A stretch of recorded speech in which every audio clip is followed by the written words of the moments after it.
Hey Tracy, how are you? I'm Fernando. Hi, Fernando. Pleasure to meet you. Pleasure to meet you. I just got back from Dubai, Oh, yeah? and it was empty, and 80% of the buildings were empty. Really? So how do you sell in Dubai? Like, how does that go?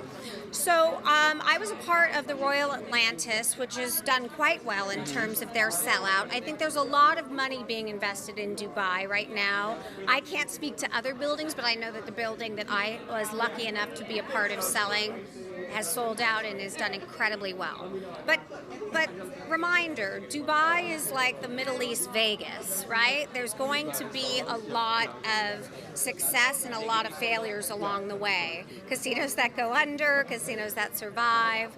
And so, luckily, I happen to be a part of the one that survived. Gotcha. Yeah. Are the listings there kind of sell like sight unseen kind of situation? A lot of international money coming into Dubai, absolutely, and a lot of sight unseen money.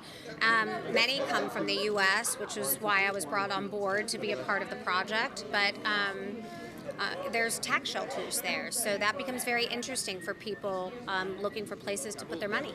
Right. How come there's so much emotion when you buy a house that people like drop out last second or Because whatever? it's the biggest investment of your life, Fernando. I mean, people spend more money on their home than they do on anything else that they do. Not their car, not a vacation. There isn't a universe in which your home isn't your greatest asset. So it should be emotional. You should be a nervous wreck when you fall in love with that house and you pulling the trigger, and that's a big part of it. Or I walk you through that. Or should you not be emotional because it's an investment? You're living in it. It's the only tangible investment that you have, and it's investment that you get to enjoy. It's not sitting up there in the air. It's not a piece of stock that you watch every day go up and down. It's something that you take pride and ownership of and you own. So, in my opinion, if you're not emotional about it, there's something wrong up here. I see what you're saying. I'm just thinking of houses that I've bought, more of a business situation Maybe it's a flip. versus. That's Well, no, a you're different keeping, but story. in the long term too, like kind of like both emotionally side, but like you're picking out of three houses. One, it's kind of like more like a better buy and less emotional.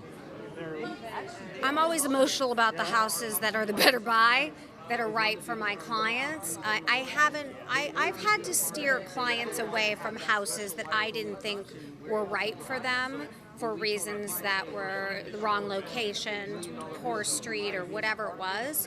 Not a great investment. But 9 times out of 10, the two should collide when you're spending that kind of money on an asset. You should be emotional about it. It should also be a good investment. But that's just educating yourself.